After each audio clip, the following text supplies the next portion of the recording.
Hey, what's up, YouTube? Alright, so I'm going to do a quick review on the Avengers Endgame movie that I just seen over the weekend. And I want to say it was a great movie, and I give it a 9 out of 10. And I have to tell you that there was a lot of things that were confused me about this movie. And I was confused about a couple of things, but I didn't really understand of some of the stuff that they did in the movie. So I'm just gonna go over some of my thoughts on how things played out in the movie. And if you don't like spoilers and have not seen the movie yet, you might not want to keep watching this review. Alright, first things first, I really didn't care much about the beginning of the movie. Well, only because of the way that Thor couldn't bring back Iron Man and Nebula. I mean, we had Captain Marvel brought back Iron Man and Nebula. I mean, Rocket was already on the Earth and couldn't find his own ship. I mean, didn't have some kind of homing beacon where Thor could have ran out there and got him. I mean, they didn't really explain that too much in the beginning of the movie.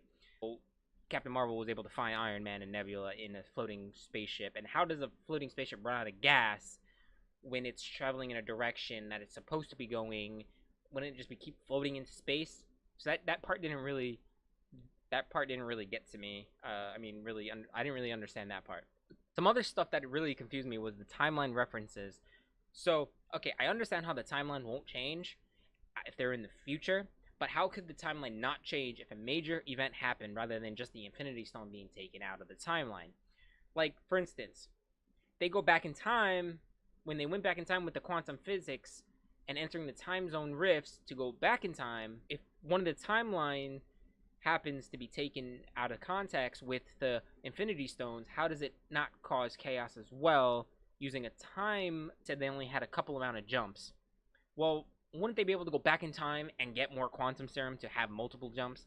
That would have been a lot more understandable than they just saying, "Oh, I only have 8 jumps." I mean, they could have just went back, which technically Tony Stark and Captain America did go back to the 1940s to go get a quantum serum, but they had to break into a lab when they could have just went back like 10 years or 5 to 10 years where Ant-Man and stole stuff from there. They could have done that.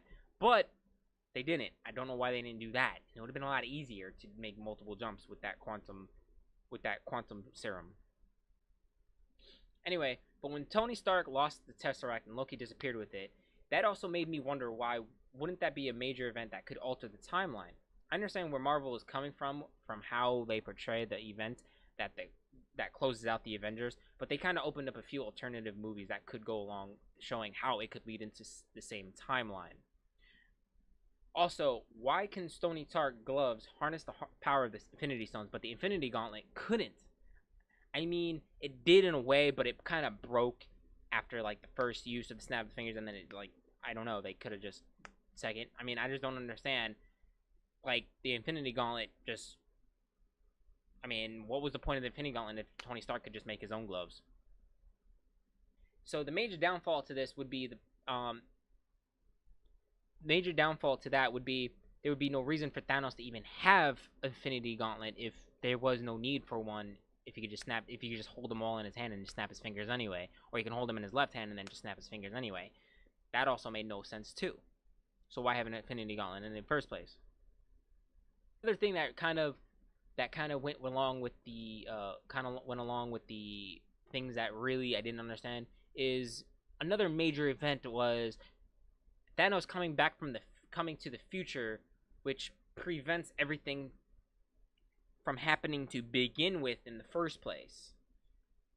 So where did that stand? I mean, like, wouldn't that be another making a different timeline as well? I mean, I get maybe they're making alternate timelines. I don't know. Um, but overall, I have to say this movie was very fantastic. It was very well put together. Very few loopholes that could be closed that they could somehow answer. I hope some of the devs come out and they say and they start answering questions on what happened and why they went with this plan. One thing that really irked me was about this movie was that they didn't have a funeral for Black Widow. I mean, that really had me a little bummed out from the beginning. Like, why wouldn't you have like Black Widow's an Avenger? Like, she died, and she died saving, trying to get the Soul Stone. So like, you only have a funeral for Tony Stark, but you won't have a funeral for Black Widow. She's an Avenger as well. I mean, maybe they did, but I didn't really see it. That kind of just like that kind of really just irked me. Other than that, I mean, this was a fantastic movie. I give it like a 9 out of 10, and yeah, like, just, damn, this was. If you like this video or review, please hit the subscribe button, and I will be putting out more videos from now on. And be sure to leave your comment down below on where you think the Marvel universe is heading, and maybe your ideas of what possibly could come to the near future. So thank you for watching, and I'll see you next time.